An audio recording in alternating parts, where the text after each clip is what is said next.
What technology is bringing us are more choices and opportunities for a greater number of people.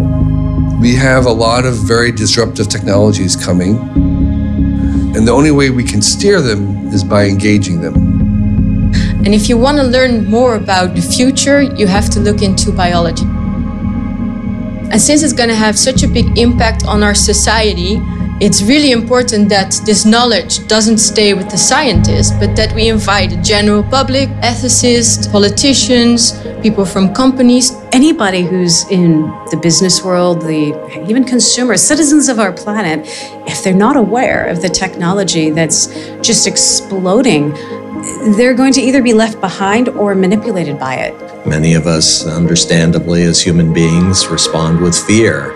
And that tends not to be very helpful in terms of driving change. You want to pull back into the things that you're most comfortable with.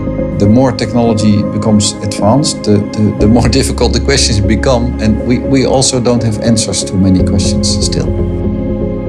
And of course, the saying that if you want to predict the future, you need to create it. That's very much not the case for people in Europe. Right? The future is being created in the US, and now there are companies there who need to deal with it, so they're being disrupted. The government is embracing the disruptive power of those technologies. And in Europe, we're sort of like interested and we're discussing it without fully understanding either the speed of development or the impact it will have, and the need for us to be at the forefront of this and actually create value ourselves rather than having to deal with anything that's coming out of the US. Especially when things start growing exponentially, you want to have some people that do sensible stuff with it.